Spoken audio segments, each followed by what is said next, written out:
अस्सलाम वालेकुम स्टूडेंट। तो उम्मीद करता हूँ खैरियत से होंगे, फिटफाट होंगे और खुशबाश होंगे। तो मेरे बेटा आज हम स्टार्ट करने वाले हैं क्लास 9th बुक फिजिक्स के चैप्टर नंबर 2 जो कि हमारे पास है काइनेमैटिक्स। उसका हमारे पास मेरा बेटा है portion C, that is constructed response questions, जिनको आज हमने स्टडी करना है। तो चलिए आज का लेक्चर हम लोग स्टार्ट करते हैं। क्वेश्चन नंबर 1 मेरे पास है डिस्टेंस एंड डिस्प्लेसमेंट में और may not be equal in magnitude. वो बात कर रहा है कि जो डिस्टेंस है और टर्म डिस्प्लेसमेंट है वो मे भी हो भी सकती है, मे नॉट भी नहीं भी सकती, इक्वल इन मैग्नीट्यूड, मैग्नीट्यूड में इक्वल। मैग्नीट्यूड क्या होता है मेरा बेटा? उसकी क्वांटिटी, हाउ मच, उसकी मकदार कि वो कितनी है। जैसे 1 मीटर, 2 मीटर, 3 मीटर। तो बात हो रही है यहाँ पर कि डिस्टेंस यानी सादा सिर्फ और सिर्फ उसका मैग्नीट्यूड, और अगर हम उसी का डिस्प्लेसमेंट लें, ठीक है, तो वो उसका भी मैग्नीट्यूड बराबर हो सकता है, ठीक है, और नहीं भी सकता। एक्सप्लेन दिस स्टेटमेंट, इस स्टेटमेंट को हमने, जो इसने इबारत लिखी है, इसको हमने वाज़ह करना है, इसकी वजाहत करनी है। ठीक हो गया? तो सबसे पहले मेरे बेटा आपको पता होना चाहिए कि मेरे पास डिस्टेंस क्या है और डिस्प्लेसमेंट क्या होती है। तभी जाकर आप ये समझ पाएंगे कि कब मेरे पास डिस्टेंस और डिस्प्लेसमेंट का मैग्नीट्यूड बराबर होगा और कब मेरे पास डिस्टेंस और डिस्प्लेसमेंट का मैग्नीट्यूड बराबर नहीं होगा। तो फर्स्ट ऑफ ऑल हम डिस्कस कर लेते हैं कि हमारे पास डिस्टेंस क्या है और डिस्प्लेसमेंट क्या है। ठीक है, तो देखो डिस्टेंस हमारे पास क्या आती है। सबसे पहले आपको पता होना चाहिए डिस्टेंस क्या है, एक स्केलर क्वांटिटी है। अब स्केलर क्वांटिटी क्या होती है आपको अच्छे से पता होना चाहिए कि स्केलर क्वांटिटी क्या है और वेक्टर क्वांटिटी हमारे पास क्या होती है। तो स्केलर क्वांटिटी हमने जब चैप्टर पढ़ा था तो उसके अंदर हमने डिटेल के साथ डिस्कस किया था कि स्केलर क्वांटिटी वो होगी जब हम किसी भी फिज़िकल क्वांटिटी का सिर्फ और सिर्फ उसके मैग्नीट्यूड की मकदार की बात करेंगे। यानी कि अगर मैं सादा अल्फाज में बात करूं तो फिज़िकल क्वांटिटी की वो नेचर जिसके अंदर हम सिर्फ और सिर्फ उसकी मैग्नीट्यूड की मकदार की बात करेंगे, उसमें सिमत को शामिल नहीं करेंगे, डायरेक्शन को नहीं लेंगे, वो मेरे पास क्या होगी, एक स्केलर क्वांटिटी। जैसे कि 1 किलो, 1 मीटर, तो ये मेरे पास क्या है, स्केलर क्वांटिटी। वेक्टर कैसे? वेक्टर वो क्वांटिटीज़ होंगी जब हम मैग्नीट्यूड के साथ उसकी सिमत यानी उसकी डायरेक्शन को भी लेते हैं। जैसे मेरे पास क्या है जी, 1 मीटर इन अ साउथ। ठीक है, तो ये मेरे पास क्या है, एक वेक्टर क्वांटिटी है। अच्छा, अब कहता है कि distance is scalar quantity that measures, जो कि मेजर करती है, क्या चीज़ का मेजर करती है जी, टोटल डिस्टेंस, टोटल लेंथ जो हमारे पास है जी, ऑफ द पाथ, पाथ की, travelled by an object, object से। तो डिस्टेंस की डेफिनेशन ये है जी कि हम मेजर करते हैं किस चीज़ को, टोटल लेंथ को, किस चीज़ की, वो पाथ, ठीक है, जो कि एक बॉडी कोई ऑब्जेक्ट है वो ट्रैवल करती है। इसको हम एग्जांपल के ज़रिए यहाँ पे समझते हैं। हम एग्जांपल लेते हैं कि मेरे पास क्या है, ये एक पॉइंट था, ये समझ लें हमारा घर है, हमने अपनी कॉलेज के अंदर जाना है। तो देखो यहाँ से ट्रैक हमारे पास, एक ट्रैक तो ये जाएगा, ठीक है, एक ट्रैक मेरे पास क्या है, इधर से होकर ये वाला ट्रैक फॉलो कर रहा है। ठीक है, मिसाल के तौर पर अगर उसने ये वाला किया है तो ये वाला जो उसने पूरा ऊपर ये जो पाथ उसने कवर किया है, दिस वन पाथ, जिसे हम पाथ 1 का नाम देते हैं, ये पाथ जो उसने कवर किया है, टोटल जो लेंथ थी, ये टोटल लेंथ यहाँ से लेकर यहाँ तक जो उसने कवर की वो उसकी क्या है जी, डिस्टेंस है। अगर हम पाथ 2 लें तो यहाँ पर उसने जो पाथ, उसकी लेंथ है, लंबाई है जो उसने कवर की है, ये उसकी क्या है जी, डिस्टेंस। एक मेरे पास है जी दिस वन, तो देखो ये जो पाथ उसने कवर किया है 3 वाला, ये उसकी क्या होगी, जिसका इन 2 पॉइंट के दरम्यान उसकी डिस्टेंस होगा। ठीक है, total path travel by an object. ठीक है, अब दूसरी चीज़ उसने यहाँ पे क्या लिखी है जी, it does not consider the direction of motion. यहाँ पर हम मोशन की डायरेक्शन को नहीं लेते, हम सिमत काउंट नहीं करते, क्योंकि ये क्या है, स्केलर क्वांटिटी। तो ये हमारे पास क्या होगा जी, डिस्टेंस। अब बात आ जाती है डिस्प्लेसमेंट की। तो कहता है displacement is a vector quantity. Displacement मेरे पास क्या है जी, एक वेक्टर क्वांटिटी है। डेट मैयर्स, जो कि मैयर करती है, पैमाइश करती है the change in position, position की चेंज की, तब्दीली की, ऑफ एन ऑब्जेक्ट, किसी भी ऑब्जेक्ट की, from its starting point two the ending point, यानी कि जहाँ से वो स्टार्ट हुई है वहाँ से लेके उसके एंडिंग पॉइंट पर जो उसकी सिमत चेंज हुई है, जिस सिमत में मतलब मूव किया है, उसकी मेजरमेंट को हम क्या कहते हैं जी, डिस्प्लेसमेंट। अब इट कंसिडर बोथ मैग्नीट्यूड, इसका मैग्नीट्यूड भी होता है और डायरेक्शन भी ऑफ मोशन भी होती है, यानी जिस सिमत में डायरेक्शन मोशन हो रहा है उसकी कुछ ना कुछ सिमत भी होगी। ठीक हो गया। मतलब ये कि जो टोटल पाथ कवर करती है कोई बॉडी, वो क्या होता है, उसका डिस्टेंस, और दो पॉइंट के दरमियान हम लोग एक स्ट्रेट लाइन ड्रा करें जो कि उसकी सिमत को रिप्रेजेंट करे, तो उस जो लाइन जिसने उन दो पॉइंट के दरमियान उसकी सिमत को रिप्रेजेंट किया है, वो उसका कहलाएगा डिस्प्लेसमेंट। उसका कुछ ना कुछ मैग्नीट्यूड भी होगा, और ज़ाहिर सी बात है हम लोग किसी सर्टेन डायरेक्शन के अंदर ले रहे हैं तो उसकी डायरेक्शन भी होगी। अब इसके बाद आपको ये देखना होगा कि कब हमारे पास डिस्टेंस और डिस्प्लेसमेंट इक्वल होंगे और कब हमारे पास ये डिफरेंट होंगे। तो देखो, they will be equal in magnitude only if the object moving in a straight line without changing direction. तो देखो, ये इस लाइन ने इस चीज़ की बड़ी अच्छी से वजाहत कर दी है कि जब हमारे पास डिस्टेंस जो होगा वो भी क्या हो, एक स्ट्रेट लाइन हो, तो तभी हम जब उसका डिस्प्लेसमेंट लेंगे तो वो भी स्ट्रेट लाइन ही बनेगा। ठीक है, सारी बात, हमने डिस्प्लेसमेंट तो स्ट्रेट लाइन लेने लेना, तो हमारा डिस्टेंस भी स्ट्रेट लाइन ही था, इस वजह से इन दोनों का मैग्नीट्यूड क्या होगा, सेम होगा। ठीक हो गया। और अदरवाइज़ अगर हमारे पास जो डिस्टेंस है वो स्ट्रेट लाइन नहीं है तो ये पॉसिबिलिटी कभी भी नहीं हो सकती कि हमारा डिस्टेंस का, यानी ये वाला जो लाइक दिस वन पाथ हो या दिस वन पाथ हो, इनका मैग्नीट्यूड, इसकी मकदार और स्ट्रेट लाइन पाथ जो हमारे पास डिस्प्लेसमेंट के लिए हम लोग ले रहे हैं उसकी जो पाथ की मकदार है वो बराबर हो। ठीक हो गया। अब इसको पढ़ भी देते हैं। यहाँ पर लिखा भी हुआ इस चीज़ को कि if an object changing direction during its motion the distance will be greater than the magnitude of the displacement. ठीक हो गया। यानी अगर वो अपनी डायरेक्शन चेंज करता है तो उसका जो हमारे पास मैग्नीट्यूड होगा डिस्टेंस का वो ग्रेटर देन होगा उसके मैग्नीट्यूड ऑफ डिस्प्लेसमेंट के। This is because the distance included all the detours and the turns while displacement consider only the straight line distance between the starting and the ending point। अब इस point ने भी यहाँ पर हमें एक और चीज़ की वजाहत कर दी है कि हम लोग डिस्प्लेसमेंट देते हैं वो स्ट्रेट लाइन होती है जो कि स्टार्टिंग पॉइंट से एंडिंग पॉइंट को रिप्रेजेंट कर रही होती है। तो मैं उम्मीद करता हूँ आपको क्वेश्चन में जो 1 था वो क्लियर आउट हो चुका होगा। अब हम चलते हैं क्वेश्चन नंबर 2 की तरफ। अब देखो, क्वेश्चन नंबर 2 के अंदर हमसे पूछा जा रहा है कि when a bullet is fired, जब बुलेट जो है वो फायर किया जाता है, इट्स वेलोसिटी विद विच इस leave the barrel is called मजल वेलोसिटी ऑफ गन। कहता है जब हमारे पास कोई गन जो फायर करती है तो वो जिस वेलोसिटी से वो जो नाली है उसकी उसको छोड़ती है, यानी जिस वो हॉल से बाहर निकलती है गोली, वो जो गन से निकलती है जिस वेलोसिटी से निकलती है उस वेलोसिटी को उस पॉइंट पर क्या कहते हैं, मजल वेलोसिटी कहते हैं उस गन की। द मजल velocity of one gun with a longer barrel is lesser than the amount of gun with the short barrel. कहता है अगर हमारे पास एक जो बैरल है उसकी लेंथ लंबाई है, नाली जो है उसकी क्या हो, लेंथ ज़्यादा हो, उसमें कहता है उसकी वेलोसिटी कम होती है बनिस्बत छोटे वाली नाली के। In which gun is the acceleration of the bullet larger, तो किस बैरल के अंदर हमारे पास जो है वो उसकी एक्सेलरेशन जो होगा वो ज़्यादा होगा। तो देखें मेरे बेटा, पहली बात तो हमें ये पता चल गया यहाँ से कि मजल वेलोसिटी होती है जब गोली जो है, जो बुलेट जो है वो उस होल से बाहर निकलती है, उस पॉइंट पर जो वेलोसिटी होती है वो क्या होती है, उसकी मजल वेलोसिटी होती है। अगर हमारे पास जो नाली होगी वो छोटी होगी तो ज़ाहिर सी बात है वो पहले बाहर आ जाएगी बनिस्बत जो लेंथ ही है ना। तो देखो, एक्सेलरेशन कब प्रोड्यूस होता है, जब वेलोसिटी चेंज होगी, मतलब जब वो बाहर जल्दी निकलेगी, मतलब उसकी मसल वेलोसिटी बन गई, मतलब मजर एक्सेलरेशन ज़्यादा प्रोड्यूस कब होगा, जब हमारे पास वो लॉन्गर टाइम के लिए जो है वो एयर के अंदर रहेगी, है ना।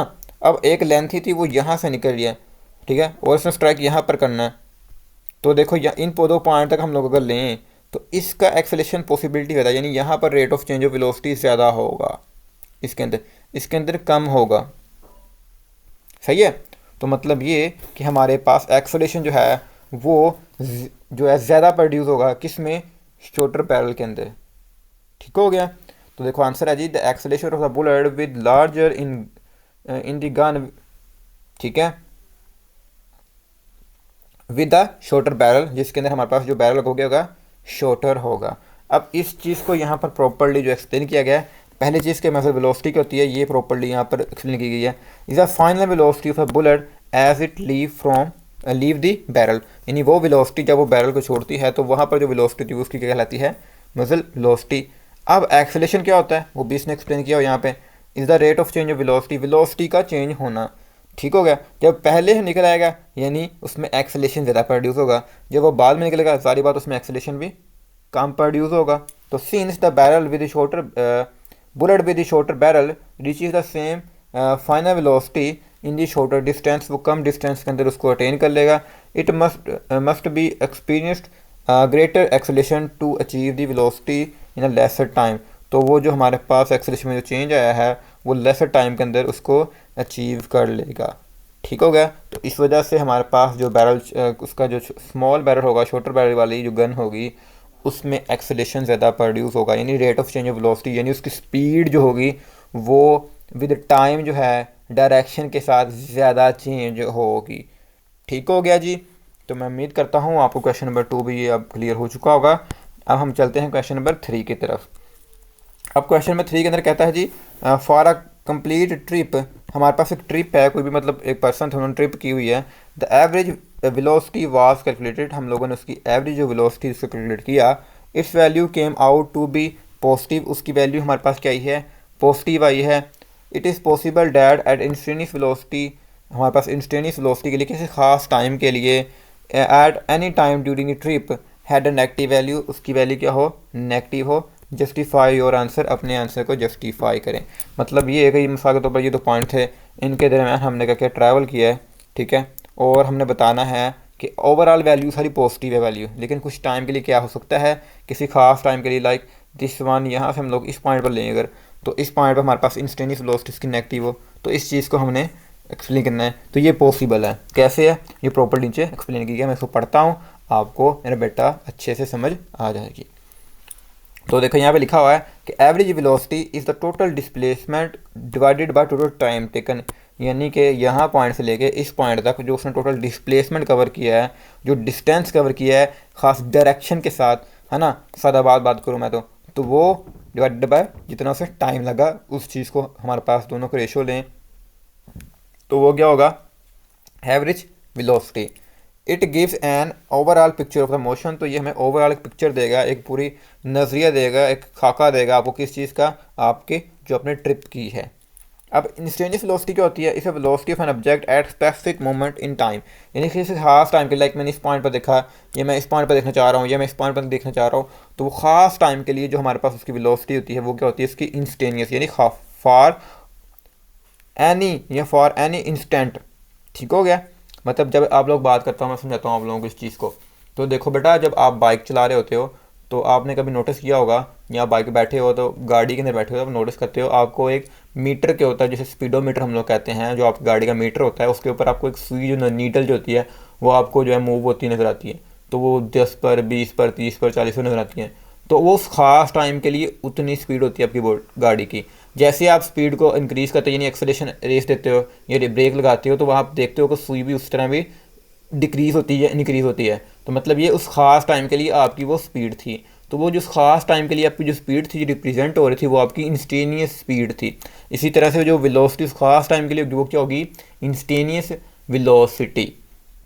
ठीक हो गया। अब देखो कह रहा है कि a positive average acceleration indicates the that the object on average moving in a positive direction, however the object could be moved in a negative direction for some part of the trip as long our displacement was the positive। तो देखो जब मैंने इसकी proper picture भी इस चीज़ को यहाँ पे दिखाई है, अगर देखा जाए तो ओवरऑल हमारे पास रिजल्ट क्या होगा, सेम होगा, लेकिन यहाँ पर डायरेक्शन एक थी, यहाँ पर डायरेक्शन उसकी क्या होगी, नेगेटिव होगी, यानी उसके ऑपोजिट होगी। तो मतलब ये है कि यहाँ पर हमारे पास वेलोसिटी क्या होगी, इसकी नेगेटिव होगी। इसको समझते हैं। देखो मेरे मिसाल के तौर पर मेरे पास V1 था, हमने इधर को ट्रैवल किया इस डायरेक्शन के अंदर। अब V2 सेम है, तो हम लोगों ने पढ़ा कि ये मेरे पास क्या माइनस V2 मेरा V1 होगा। अगर बात करूँ तो ये माइनस में क्यों, क्योंकि इसकी डायरेक्शन ऑपोजिट है। तो यहाँ पर उसने ये बात की है कि हो सकता है कि किसी खास पॉइंट के लिए हमारी डायरेक्शन हमारी ऑलरेडी डायरेक्शन के ऑपोजिट डायरेक्शन में के अंदर हो, तो इस वजह से वहाँ पर उसकी वेलोसिटी क्या होगी, उसकी नेगेटिव ही होगी, लेकिन ओवरऑल रिजल्ट क्या होगा हमारे पास, पॉजिटिव ही आएगा। तो उम्मीद करता हूँ आपको क्वेश्चन नंबर जो 3 था वो भी क्लियर हो चुका होगा। अब हम चलते हैं क्वेश्चन नंबर 4 की तरफ। क्वेश्चन नंबर 4 हमारे पास है जी कि a ball thrown vertically upward with velocity v, कि एक बॉल है उसको वर्टिकली हमने ऊपर फेंका है ऊपर की तरफ, it return to the ground in a time t, और वो सिखा टाइम के t के अंदर वो नीचे ग्राउंड की तरफ आ जाती है। Which of the following graph correctly represent the motion, explain your reasoning, अपनी रीज़न के साथ इसे एक्सप्लेन करे। तो फर्स्ट ऑफ ऑल हम चलते हैं जी ग्राफ की तरफ कि कौन सा ग्राफ हमें यहाँ पर रिप्रेजेंट कर रहा है। तो हमारे पास ये खुला भी हुआ है, फर्स्ट ऑफ ऑल हम इसको अच्छे से साफ़ कर लेते हैं, ठीक हो गया, ताकि आपको यहाँ पर रिप्रेजेंट कर सकें। तो देखो पहली उसने बात की है कि यहाँ पर पहले बताता हूँ ग्राफ कौन सा है। ग्राफ असल में है वो सी, कैसे है बताता हूँ आपको। देखो हमने ना पहले उसको फेंका है नीचे से, ठीक है, उसके पास मैक्सिमम वेलोसिटी होगी जो उसे ऊपर की तरफ लेके जाएगी। तो देखो यहाँ पे मैक्सिमम वेलोसिटी आई और यहाँ पर जाके उसकी वेलोसिटी हो जाएगी 0, वो पॉइंट आ गया ये वाला, ठीक है। अब यहाँ 0 से वो दोबारा शुरू होगा, उसकी वेलोसिटी इंक्रीज होगी बट ऑपोजिट डायरेक्शन के अंदर, तो ये ग्राफ नेगेटिव के अंदर आ गया।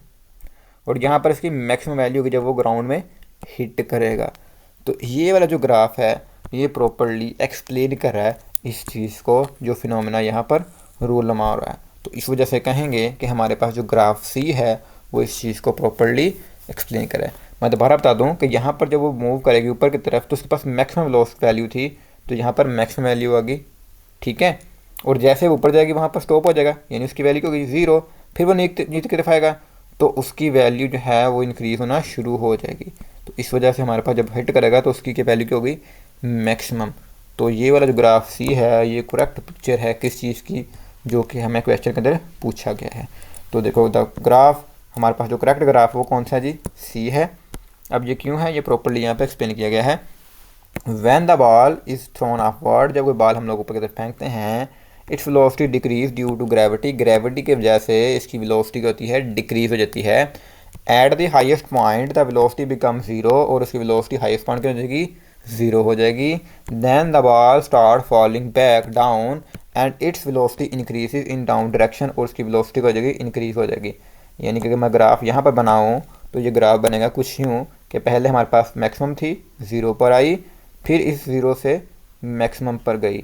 तो ये है मेरे पास एक प्रॉपर पिक्चर है जो कि रिप्रेजेंट कर रही है मुझे किस चीज़ को, मेरे क्वेश्चंस को।